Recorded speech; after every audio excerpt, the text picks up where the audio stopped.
Assalamualaikum viewers, this is Farhan Ali and you are watching YouTube channel tips and tricks. आज की इस video में मैं आपके सामने एक नए ट्यूटोरियल का आगाज़ कर रहा हूं और उस ट्यूटोरियल में हम एक बहुत ही इम्पोर्टेंट सॉफ्टवेयर को सीखेंगे जिसका नाम है माइक्रोसॉफ्ट एक्सेल। शुरू में मैं आपको थोड़ा सा इंट्रोडक्शन देना चाहूँगा कि माइक्रोसॉफ्ट एक्सेल जो है वो माइक्रोसॉफ्ट ऑफिस का एक पार्ट है, एक एप्लीकेशन कह लें आप, कि माइक्रोसॉफ्ट ऑफिस जो है वो कलेक्शन ऑफ सॉफ्टवेयर्स हैं, कलेक्शन ऑफ एप्लीकेशंस हैं, जबकि माइक्रोसॉफ्ट एक्सेल जो है वो उसकी एक एप्लीकेशन है। और इसके अलावा इसके अंदर Microsoft word, Microsoft power point और माइक्रोसॉफ्ट एक्सेस और इसके अलावा माइक्रोसॉफ्ट आउटलुक जैसे सॉफ्टवेयर शामिल हैं। अच्छा, माइक्रोसॉफ्ट एक्सेल की अहमियत मार्केट में बहुत ज़्यादा है और वो क्यों है, और मैं आपको आज माइक्रोसॉफ्ट एक्सेल का ट्यूटोरियल जो है वो बताने लगा हूँ। तो क्यों बता रहा हूँ, क्या इसकी अहमियत है? इसकी अहमियत की वजह ख़ासतौर पर यह है व्यूवर्स कि दुनिया भर में जितने भी सिस्टम के ऊपर वर्किंग हो रही है, मोस्टली जो डाटा वगैरह मेंटेन किया जाता है, मुख्तलिफ़ किस्म की स्प्रेडशीट्स बनाई जाती हैं, वो स्प्रेडशीट्स आपकी माइक्रोसॉफ्ट एक्सेल के ऊपर ही यूज़ हो रही होती हैं। अच्छा, माइक्रोसॉफ्ट एक्सेल का ट्यूटोरियल बनाने का मकसद क्या है कि इसकी अहमियत का अंदाज़ा दिलाना है कि ये कितना इम्पोर्टेंट सॉफ्टवेयर है। दुनिया भर में हज़ारों नहीं, लाखों नहीं, करोड़ों लोग इससे वाबस्ता हैं और माइक्रोसॉफ्ट एक्सेल जो है एक स्प्रेडशीट है जो कि माइक्रोसॉफ्ट की तरफ से डिज़ाइन की गई है, माइक्रोसॉफ्ट कंपनी की तरफ से डिज़ाइन की गई है, जो कि एंड्रॉयड और इसके अलावा आपके आईओएस सिस्टम, इसके अलावा पीसी के ऊपर विंडोज सिस्टम सबको सपोर्ट करता है। इसके अलावा एक इम्पॉर्टेंट बात यह है कि इसके बैकग्राउंड में जितनी भी प्रोग्रामिंग की गई है और वो जिस लैंग्वेज के ऊपर की गई है उसे विजुअल बेसिक कहा जाता है, जिसे सीखना थोड़ा सा मुश्किल है। लेकिन ये है कि आजकल बहुत से लोग जो हैं एक्सेल के ऊपर अपनी प्रोग्राम्स जो है वो डेवलप करने के लिए विजुअल बेसिक का इस्तेमाल भी करते हैं। वो लोग विजुअल बेसिक भी सीखने लगे क्योंकि इससे बहुत सारे प्रोग्राम्स इनसाइड द एक्सेल आप जनरेट कर सकते हैं, आप डेवलप कर सकते हैं और उनको यूज़ कर सकते हैं। इवन दो कि आप मार्केट के अंदर भी उसको जो है फैला सकते हैं और सेल कर सकते हैं और लोग इससे कमा भी रहे हैं बहुत सारे। चलिए आइए कुछ और मैं आपको इसके बेनिफिट्स बता दूं कि पुराने दौर में हम लोग क्या है कि एक्सेल की, जब एक्सेल नहीं हुआ करता था तो उस वक्त जो है लोग मैनुअली अपना डाटा जो है रिकॉर्ड किया करते थे और बहुत सारा डाटा जो है वो जमा हुआ हो जाया करता था। और अब ये है कि एक ही स्प्रेडशीट के अंदर आप जो है कई सालों का डाटा जो है वो रिकॉर्ड कर सकते हैं। इसके अंदर फ़ायदा ये है कि आप जो है इसका डाटा बहुत आसानी से रिकॉर्ड कर सकते हैं, फॉर्मेट कर सकते हैं। इसके अलावा हम लोग इसके अंदर ग्राफिकल रिप्रेजेंटेशंस भी दे सकते हैं, अपने डाटा को जो है एनालाइज कर सकते हैं, इसको विजुअली रिप्रेजेंट कर सकते हैं, अपने डाटा को एनालाइज बहुत जल्दी कर सकते हैं। इसके अलावा एक्सेल की स्प्रेडशीट्स को हम अपनी डिसीजन मेकिंग के तौर पे भी इस्तेमाल कर सकते हैं। तो चलिए आइए एक्सेल के ट्यूटोरियल को हम लोग स्टार्ट कर लेते हैं। आज मैं आप लोगों को एक्सेल की कुछ बेसिक टिप्स दूंगा, बेसिक कैलकुलेशंस वगैरह बताऊंगा, स्टेप्स बताऊंगा कि किस तरीके से आप जो है वो एक्सेल को इस्तेमाल कर सकते हैं। अच्छा, जो टिप्स मैं आप लोगों को दूंगा उनको मामूली नहीं समझिएगा। बहुत से लोग दुनिया में ऐसे हैं जिनको एक्सेल के बारे में इतनी नॉलेज नहीं है। तो मैं जो आज बेसिक टिप्स देने लगा हूँ इसके बारे में ये मत सोचिएगा ये तो बहुत ही कोई आसान चीज़ें हैं, बच्चों वाली चीज़ें हैं, हर बच्चे को आती हैं, हर किसी को आती हैं, ये हमारे लिए काम की नहीं है। तो ऐसा मत समझिए। बहुत से लोग ऐसे हैं जिनको बेसिक चीज़ें भी नहीं आती। तो मैं चाहता हूँ कि मेरे व्यूवर्स जो हैं वो तमाम वीडियोस को देखें और समझें, और जब मैं एडवांस लेवल की तरफ जाऊँगा तो उसके लिए ज़रूरी है कि आपकी जो है बेसिक अंडरस्टैंडिंग उस सॉफ्टवेयर से रिलेटेड क्लियर हो। तो इसलिए आज की इस वीडियो में मैं आप लोगों को तमाम बेसिक चीज़ें सिखाऊंगा। चलिए ओपन कर लेता हूँ। अच्छा, मैं जो वर्जन यूज़ कर रहा हूँ एक्सेल का वो है माइक्रोसॉफ्ट एक्सेल 2007। यहाँ पे ऑप्शन में मैं चला गया, यहाँ रिसोर्सेस, यहाँ एक्सेल ऑप्शन में चला गया, यहाँ रिसोर्सेस पे क्लिक किया और यहाँ अबाउट में क्लिक किया। अबाउट में क्लिक किया तो देखें माइक्रोसॉफ्ट ऑफिस एक्सेल 2007 रजिस्टर्ड है, ये मेरे पीसी नेम है और ये मेरी प्रोडक्ट आईडी है। ठीक है, तो यहाँ से हमें अपना वर्जन पता चल गया कि हमारा एक्सेल कौन सा है। 2007 यूज़ करने का मकसद ये है कि एक तो इसका इंटरफेस बहुत ही ज़्यादा क्लियर है, क्लियर इन अ सेंस कि इसका डिस्प्ले जो है ना, ये डिस्प्ले जो आ रहा है ये बहुत आसान है समझने के लिए, हमें मुश्किल नहीं। तमाम ऑप्शंस जो बेसिक ऑप्शंस जो हैं वो हमारे सामने हैं, हम आराम से उसको एक्सेस कर सकते हैं। ठीक है, चलिए मैं शुरू करता हूँ बेसिक ऑप्शंस को लेके आज। ये सबसे पहला हमारा ऑप्शन है पेस्ट का। मैंने यहाँ पे कुछ भी टाइप किया, मैंने लिखा फरहान। फरहान को मैं चाहता हूँ कि कट करूँ, तो मैंने यहाँ पे इसको सिलेक्ट किया हुआ है। ठीक है, और यहाँ मैंने क्लिक किया कट पे, और यहाँ मैंने क्लिक किया जहाँ मुझे पेस्ट करना है, वहाँ मैं गया, राइट क्लिक किया और पेस्ट कर दिया। ठीक है, ये हमारा कट पेस्ट का ऑप्शन हो गया। अच्छा, इससे पहले मैं एक बेसिक बात आप सब लोगों को बताता चलूँ, ये ABCD जो ऊपर दिए हुए हैं ये हमारी कहलाती हैं कॉलम्स, ये हमारे कॉलम्स कहलाते हैं। ठीक है, A column, B column, C column, D column. ठीक है, अच्छा इसके बाद ये जो दिए हुए 1 2 3 4 5 6, और ये देखें ये नीचे कहाँ तक दिया हुआ है, कोई 1,48,576 तक। ये इतनी रॉज दिए हुए हैं, इतने कॉलम्स दिए हुए हैं। अगर यहाँ कॉलम्स देखने तो देखें XFD तक जो है वो कॉलम्स दिए हुए हैं। ठीक है, तो ये हमारे 1 से लेके जो नंबरिंग में चल रही है ये हमारे रॉज हैं, जो अल्फ़ाबेटिकल चल रहे हैं ये हमारे कॉलम है। ठीक है, अच्छा किसी भी सेल को पढ़ने का तरीका क्या होता है कि हम किस सेल पे खड़े हैं वो हमें कैसे पता चलेगा। अगर आपसे कोई पूछे किस सेल पे आप मौजूद हो, तो हम क्या बताएंगे उसको, जैसे कि ये वाला सेल है। ठीक है, अब हम क्या बताएंगे कि कौन सा सेल है। इस वक्त जो हमारा सेल है वो कॉलम वाइज जो है हम G के अंदर हैं। ठीक है, और रॉ वाइज देखा जाए तो ये हम रॉ 5 के अंदर हैं इस वक्त। ठीक है, तो हम लोग क्या कहेंगे कि हम इस वक्त जो है G5 के ऊपर हैं। ठीक है, हम लोग G5 के ऊपर मौजूद हैं, ये सेल एड्रेस कहलाता है। ठीक है, सेल एड्रेस G5 पे मौजूद है। सही, ये देखें यहाँ पे लिखा हुआ भी आएगा, यहाँ पे सेल एड्रेस लिखा हुआ आएगा हमेशा। हम यहाँ देखें, यहाँ मूव कर रहे हैं तो ये हमारा सेल एड्रेस चेंज होता जा रहा है, ये देखें ये हमारा सेल एड्रेस चेंज होता जा रहा है। ठीक है, तो ये हमारा सेल एड्रेस जो है वो पहचानने का तरीका है। इसके बाद अब मैं शुरू करता हूँ आपको कि किस तरीके से हमें बाकी ऑप्शंस को देखना है। ये फरहान लिखा हुआ है, मैं चाहता हूँ कि ये दूसरी जगह पे भी आ जाए लिखा हुआ, तो हमने इसको क्या किया, राइट क्लिक किया, कॉपी किया, या फिर इसका एक और तरीका है कि इसको सिलेक्ट किया, ये कॉपी का ऑप्शन यहाँ क्लिक किया और यहाँ पे मैंने जो है यहाँ पेस्ट कर दिया। अगर मैं चाहता हूँ कि ये और काफ़ी सारे सेल्स में आ जाए, तो मैं क्या करूँगा, उन सेल्स को सिलेक्ट करूँगा और राइट क्लिक करके ये हमारा कॉपी हट गया, इसको मैंने क्या किया, सिलेक्ट किया और यहाँ पे मैंने राइट क्लिक करके पेस्ट कर दिया, तो ये हर जगह लिखा हुआ आ गया फरहान। ठीक है, इसको मैं डिलीट कर देता हूँ। अच्छा, इसके बाद जो है ये हमारा तीसरा ऑप्शन है फॉर्मेट प्रिंटर। ये तमाम ऑप्शन क्लिपबोर्ड के अंदर हैं। ठीक है, अच्छा इसके बाद जो है ये फरहान लिखा हुआ है। अब क्लिप फॉर्मेट प्रिंटर क्या काम करता है, फॉर्मेट प्रिंटर का ये काम है कि हमारे पास बाज़ औक़ात डाटा जो है वो बहुत ज़्यादा होता है, जैसे कि 20-20 साल 30-30 साल का डाटा जो है वो हम लोग मेंटेन करते चले आ रहे हैं और बहुत ज़्यादा डाटा जमा हो गया। अब हमारे पास क्या है कि डाटा के अंदर फॉर्मेटिंग होती है, जैसे कि हमारी हेडिंग्स होती हैं। मैंने लिखा है यहाँ पे क्लासेस, क्लास 1, क्लास 2, क्लास 3। ठीक है, अब इसके अंदर लिखा कि एक और हेडिंग दिया सेक्शन, सेक्शन में 1 आ गया, 2 आ गया, 3 आ गया, ये हमारे सेक्शंस हो गए, ये हमारे सेक्शंस आ गए।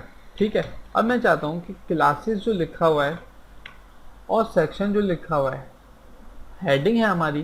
ठीक है, तो हमें क्या करना है कि इसको बोल्ड कर देना है ताकि ये हमें पता चले कि ये हमारी हेडिंग्स हैं।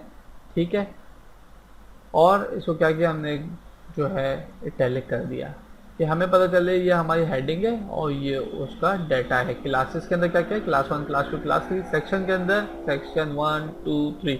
ठीक है, अब बात वक्त क्या होता है कि डाटा कभी कभी इतना बड़ा होता है कि हमें जो है वो इस तरह से इंडिविजुअल बेसिस पे हेडिंग को बोल्ड करना, इटैलिक करना या उसका फॉर्मेट चेंज करना जो है हमारे लिए बहुत ज़्यादा मुश्किल हो जाता है। जैसे कि हमारे पास 10 हेडिंग है, 20 हेडिंग है, 30 हेडिंग है, पता नहीं कितनी हेडिंग्स हो सकती है किसी भी डाटा के अंदर।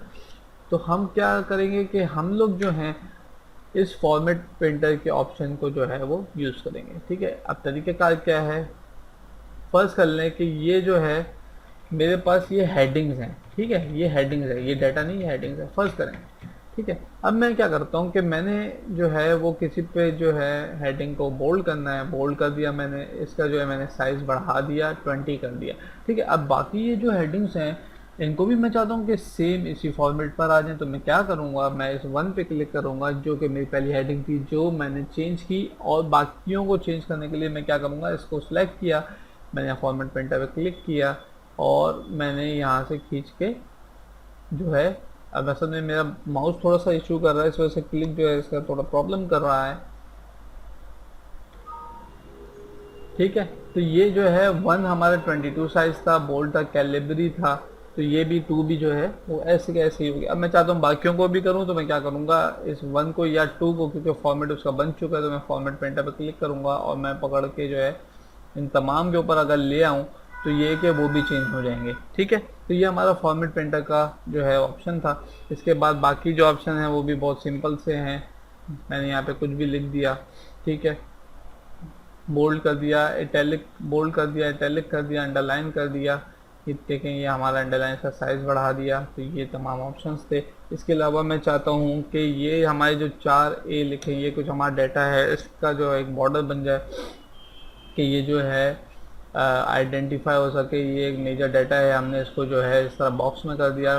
बॉक्स भी मुख्तलिफ साइज़ के हो सकते हैं, जैसे कि ऑल बॉर्डर्स कर दिया, तो ये देखें हमारा ये हमने सेलेक्ट किया, ऑल बॉर्डर्स पे क्लिक किया, तो ये हमारे बॉर्डर इस तरह के हो गए। अब मैं चाहता हूँ दूसरे बॉर्डर्स बन जाएं, तो मैं यहाँ पे गया और यहाँ पर मैंने आउटसाइड बॉर्डर्स कर दिया, तो ये देखिए हल्का वाला बॉर्डर जो है वो इस पर अप्लाई हो गया, ठीक है। ये हमारे बॉर्डर्स से मुख्तलिफ, मैं इनके कलर्स चेंज करना चाहता हूँ, बैकग्राउंड कलर्स मैं यहाँ से चेंज कर सकता हूँ, क्लिक किया मैंने, ये बैकग्राउंड कलर कर दिया, इस तरह से दूसरे कलर हो सकते हैं मैंने, ठीक है। इसके अलावा मैं फ़ॉन्ट चेंज करना चाहता हूँ, फ़ॉन्ट कलर चेंज करना चाहता हूँ, तो यहाँ से ये ए के बराबर में एरो है, यहाँ पे गया आप और यहाँ से आपने फ़ॉन्ट कलर चेंज कर दिया, देखिए फ़ॉन्ट कलर चेंज हो गए।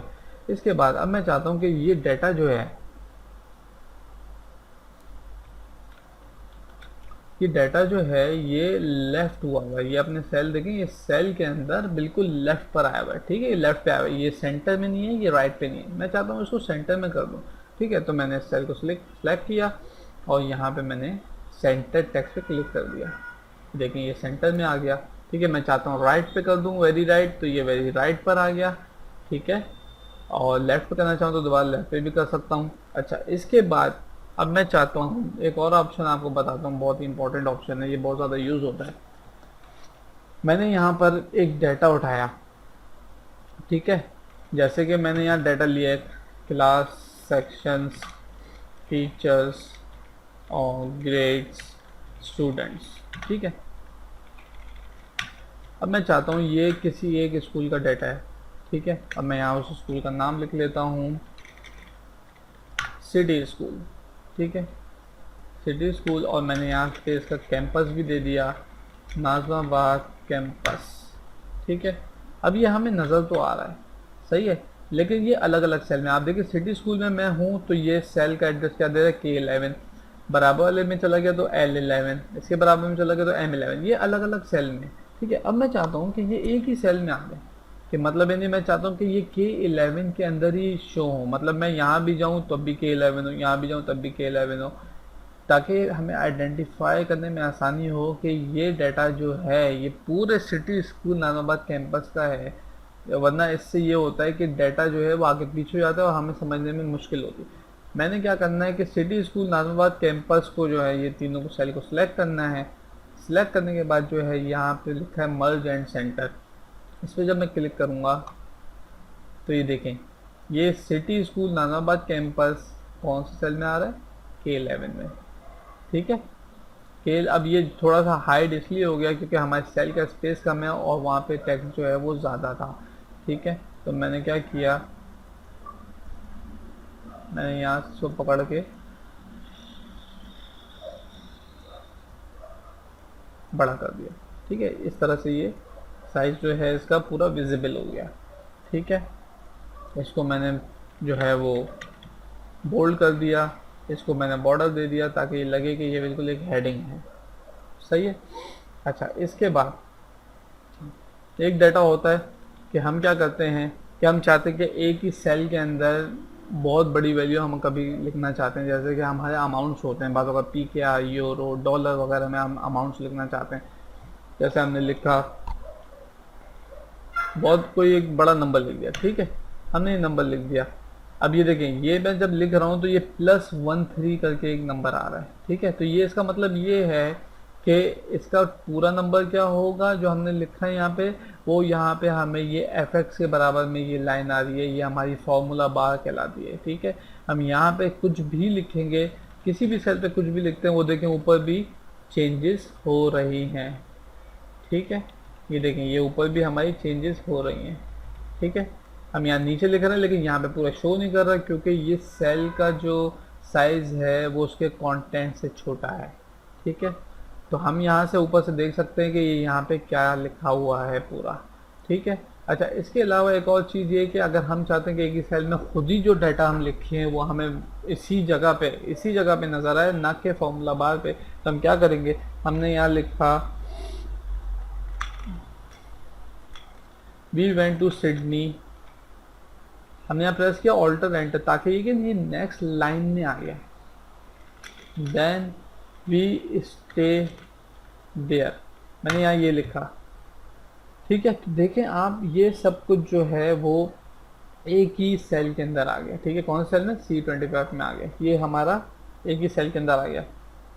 तो हम लोग इसको इस तरह से लिख सकते हैं। अब मैं चाहता हूँ कि ये बहुत अजीब सा लग रहा है कि ये यूं इस तरह से लंबा सा आ रहा है, मैं इसको छोटा करना चाह रहा हूँ। मैंने यहाँ से सेल को पकड़ के ना यहाँ कर दिया, ठीक है। और ये जो गैप आ गया, ये इसकी वजह ये है कि इसकी वजह ये थी कि जो है हमारा ऊपर स्पेस खाली था, तो उसने ऑटोमेटिकली जो है वो उसके कंटेंट के हिसाब से सेल को कर दिया, ठीक है। अच्छा, इसके बाद जो है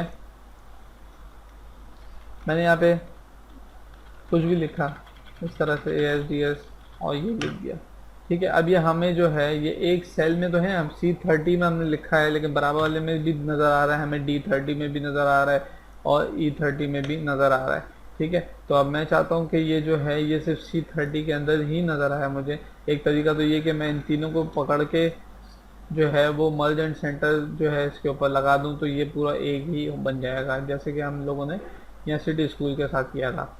दूसरा तरीका ये कि एक ही सेल में मैं चाह रहा हूँ शो हो, तो मैंने क्या किया, मैंने इस सेल को सिलेक्ट किया और रैप टेक्स्ट पे क्लिक कर दिया। तो ये देखें आप, जो है ये पूरा जो टेक्स्ट आ रहा है ये एक ही सेल के अंदर आ गया, जो कि हमारा C30 है। अब हमारे D30 पे और E30 पे या किसी और सेल पे जो है वो डाटा नहीं गया, नहीं शो हो रहा, ठीक है।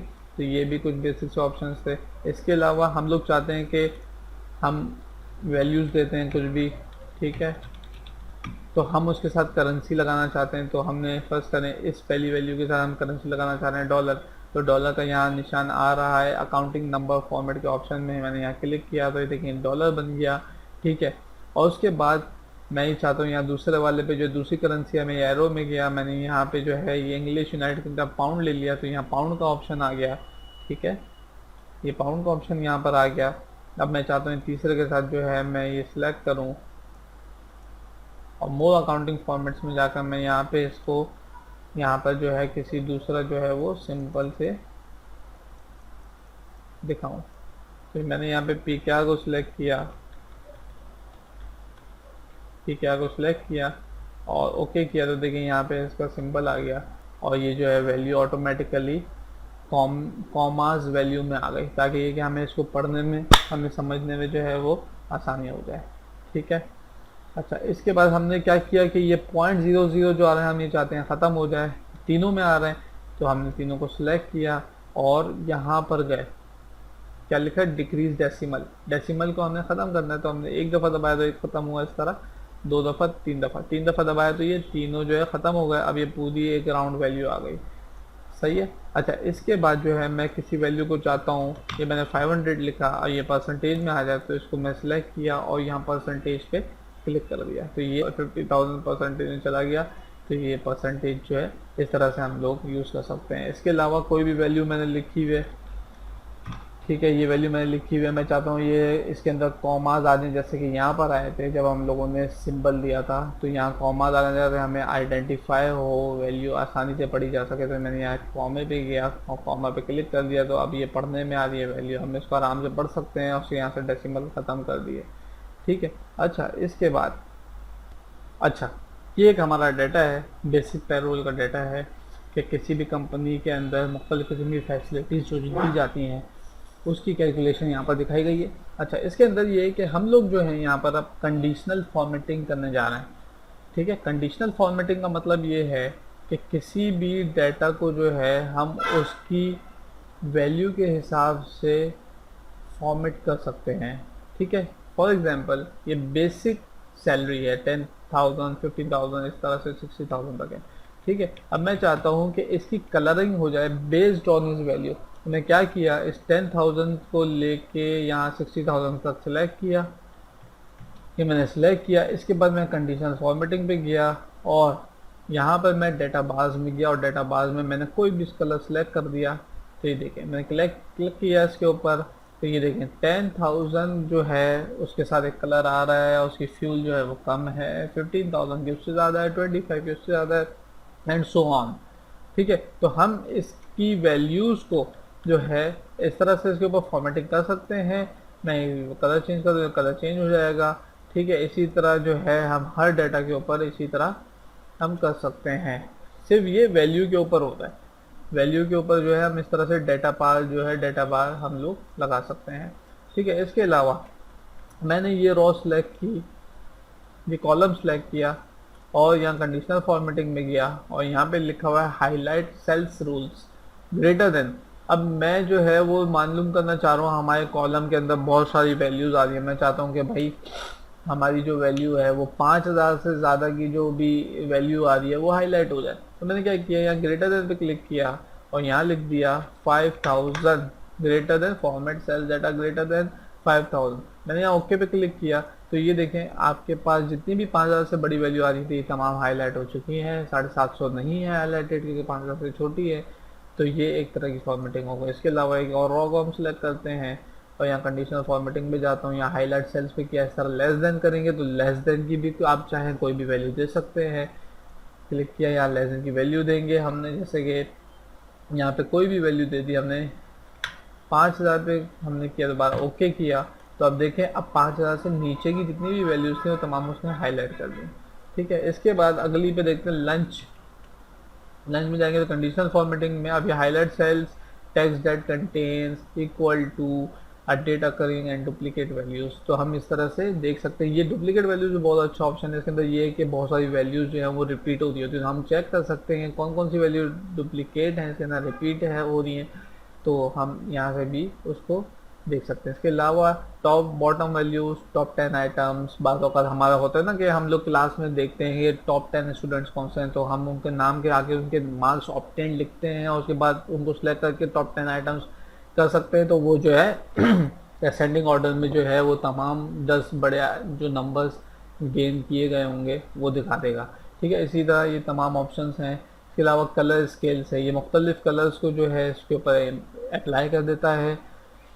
ये हमारे मुख्तलिफ जो है वो डाटा की टाइप्स हो सकती है, हम उसके हिसाब से इस पर कलरिंग भी कर सकते हैं। ठीक है, इसके बाद आइकन सेट्स में आइकन भी हम लोग इसके ऊपर अप्लाई कर सकते हैं। ठीक है, आइकन्स भी मुख्तलिफ किस्म के हैं, वो इसके ऊपर हम लोग अप्लाई कर सकते हैं। तो ये हमारी थी कंडीशनल फॉर्मेटिंग। इसके अलावा इसके बाद हम लोग आगे बढ़ते हैं और फॉर्मेटिंग की कोई नई चीज़ें भी सीखते हैं। जैसे कि अब यहाँ पे इंसर्ट पे आए तो हम यहाँ देखें, यहाँ पे मैंने ये सेल सेलेक्ट किया 60,000 के बाद मैंने यहाँ सेलेक्ट करके यहाँ इंसर्ट में चला गया। इंसर्ट में जाने के बाद यहाँ इंसर्ट सेल पे क्लिक किया तो यहाँ पे कह रहा है इंसर्ट। यहाँ पे हम लोग क्या सीखेंगे कि हम लोग कोई भी वैल्यू, कोई भी सेल जो है बीच में हम एडअप कर सकते हैं। जैसे कि यहाँ पर लिखा हुआ है शिफ्ट सेल राइट, अगर हम लोग ये ऑप्शन सेलेक्ट करके ओके करते हैं तो ये देखें यहाँ पर जो है ये 60,000 जो है ये राइट पे चला गया और यहाँ पर हमें एक सेल इंसर्ट हो गया हमारा। ठीक है, इसी तरह अगर 60,000 पे मैं गया दोबारा और यहाँ मैं इंसर्ट में गया और इंसर्ट सेल में जाकर मैंने यहाँ पे शिफ्ट सेल डाउन कर दिया तो ओके करता हूँ जो देखें ये सेल जो है नीचे शिफ्ट हो गया। इसके बाद इसी सेल को मैं इंसर्ट पे गया, इंसर्ट सेल में गया, एंटायर रॉ को करता हूँ तो ये देखें क्या हुआ है, ओके किया तो ये पूरी की पूरी रॉ जो है ये नीचे शिफ्ट हो गई। अगर ये देखें मैं 12,000 को करूँगा, इंसर्ट पे गया, इंसर्ट सेल्स में गया और यहाँ शिफ्ट सेल डाउन पे ओके करता हूँ तो ये देखें ये एक सेल सिलेक्ट हुआ था और मैंने सिर्फ एक ही सेल को सिलेक्ट किया था तो ये एक ही सेल नीचे चला गया। ठीक है। अगर मैं एंटायर रॉ पे क्लिक करके ओके करता हूँ तो ये देखें पूरी रॉ नीचे चली गई। इसी तरह अगर हम यहाँ पे क्लिक करके किसी एक सेल पे भी करेंगे तो यहाँ पूरी की पूरी रॉ नीचे शिफ्ट हो जाएगी। इसी तरह से 6000 पे क्लिक किया मैंने, इंसर्ट सेल्स में गया, यहाँ एंटायर रॉ है और एंटायर कॉलम है, चले एंटायर रॉ पे कर देता हूँ तो पूरी सेल नीचे चलेंगे सारे। इसके बाद इंसर्ट पे गया, इंसर्ट सेल्स पे क्लिक किया, एंटायर कॉलम पे क्लिक किया तो देखें पूरा का पूरा कॉलम जो है ये वाला कॉलम ये यहाँ से उठ के यहाँ पर आ गया। ठीक है, तो ये हमारे इंसर्ट के ऑप्शंस थे। इसके बाद जो है वो सिमिलरली बिल्कुल डिलीट पे गया तो डिलीट सेल्स पे करूँगा तो ये सेल डिलीट हो जाएगा। डिलीट शीट रॉस पे करूँगा तो ये जो है हमारी रॉ डिलीट हो जाएगी। डिलीट शीट कॉलम पे करता हूँ तो ये देखें ये हमारा पूरा कॉलम जो है वो डिलीट हो गया। ठीक है, इसके बाद जो है लास्ट वन जो है ये डिलीट शीट पे करूँगा तो ये पूरी शीट जो है ये हमारी शीट नंबर 1 जो है ये अभी ओपन हुई है जिस पे हम काम कर रहे हैं। ठीक है, ये हम शीट 1 पे काम कर रहे हैं, शीट 2, शीट 4, इस तरह से ये हमारी अलग अलग शीट्स हैं। ठीक है, अच्छा इसके बाद मैं आगे बढ़ता हूँ। मैंने यहाँ पे कुछ नंबर्स लिखे 1 2 3 4 5। ठीक है, मैंने ये नंबर लिखे, अब मैं नंबर्स का सम करना चाहता हूँ। ठीक है, एक तरीका तो ये है कि मैंने इनको माउस से जो है वो सिलेक्ट कर लिया। सिलेक्ट करना मैंने आपको बता दिया, मैं माउस से नहीं कर रहा हूँ क्योंकि मेरे माउस का इशू है, आप जानते हैं। मैं इसको कीबोर्ड से सिलेक्ट कर रहा हूँ। तो इसका सम लेने का एक तरीका ये है कि मैं इन सबको सिलेक्ट करूँगा तो देखें यहाँ पर सम हमारा शो कर रहा है, सम हमारा 15 बनता है। इसी तरह हमारा एक काउंट का मतलब ये नहीं, number of values we have selected here is that 5। ठीक है, और इसका एवरेज अगर लेना चाहो तो एवरेज भी इसी तरह देख सकता हूँ। दूसरा तरीका ये कि मैंने इसको सिलेक्ट किया और यहाँ पर मैं गया इस ऑप्शन में, मैंने एरो पे क्लिक किया तो यहाँ देखें तमाम ऑप्शंस आ रहे हैं। अब मैं जो चाहूँ वो ऑप्शन सेलेक्ट कर सकता हूँ। मैं सम पे क्लिक किया तो देखिए नीचे इसके वेरी नेक्स्ट सेल पे जो है उसने उसका सम दे दिया। इसके बाद अगर मैं चाहता हूँ कि मैं इनका जो है एवरेज लूँ तो मैं एवरेज पे क्लिक किया और देखें नीचे यहाँ 5 जो है ये हमारा एवरेज आ गया। ठीक है, ये इन तमाम वैल्यूज़ का 1 से लेके 15 तक जो वैल्यूज़ हैं इनका एवरेज जो है 5 आ गया। इसी तरह मैं ये इसको तमाम वैल्यूज़ को सिलेक्ट इसलिए करता जा रहा हूँ क्योंकि इसमें जो है वो नीचे बातों का सिलेक्शन में गलती होती है तो नीचे एरर आ जाता है कि आपने सिलेक्शन जो है वो सही तरह नहीं किए। आपको क्लियर अंडरस्टैंड करने के लिए इस तरह से जो है वो अपनी वैल्यूज़ को अरेंज करना पड़ेगा। ठीक है, हम यहाँ पे गए और यहाँ मैंने मैक्स पे क्लिक किया तो देखें सबसे बड़ी वैल्यू इन सेल्स में जो है 15 थी तो उसने 15 दे दी। इसी तरह हम मिनिमम को ले लेते हैं, मैंने 1 2 और 1 3 लिखा, मैंने इन दो सेल्स को सिलेक्ट किया और यहाँ मैं गया, यहाँ मैंने जो है वो मिन पे क्लिक किया तो यहाँ देखिए 12 वेरी नेक्स्ट सेल में उसने बता दिया कि ये मिनिमम वैल्यू है। इसी तरह से मैंने इन 3 वैल्यूज को सिलेक्ट किया, एरो में यहाँ गया, काउंट नंबर्स में गया तो इसने 3 बता दिया कि ये 3 जो है आपने वैल्यू सिलेक्ट की थी। ठीक है, अच्छा इसके अंदर कुछ ऑप्शंस और भी हैं जो बहुत इंपॉर्टेंट ऑप्शंस हैं, वो भी मैं आपको बता देता हूँ कि हमने जैसे इनको सिलेक्ट किया, मैं यहाँ एरो में गया और यहाँ मैंने मोर फंक्शंस में गया और यहाँ देखें आप, यहाँ पर और भी ऑप्शंस आए, सिलेक्ट फंक्शन, सम है, एवरेज है, if, hyperlink, count, max, sign और नीचे और भी ऑप्शंस आ रहे हैं। ठीक है, अब जैसे कि हमारे पास कुछ वैल्यू है, मैंने यहाँ कुछ भी वैल्यू दे दी। ठीक है, अब सम का तो हमें पता चल गया, सिलेक्ट करेंगे, यहाँ सम भी आ रहा है, काउंट भी आ रहा है, एवरेज भी आ रहा है। मजीद फंक्शंस को ऑपरेट करने के लिए आप मोर ऑप्शन फंक्शंस में गया, यहाँ पर देखें एवरेज भी है, सम भी है, इफ़ भी है। इफ़ जो है हमारी कंडीशनल स्टेटमेंट होती है, कंडीशनल ये फार्मूला है कि अगर ऐसा हो तो ये वैल्यू आनी चाहिए, अगर ऐसा हो तो वो वैल्यू आनी चाहिए, ये चीज़ होती है।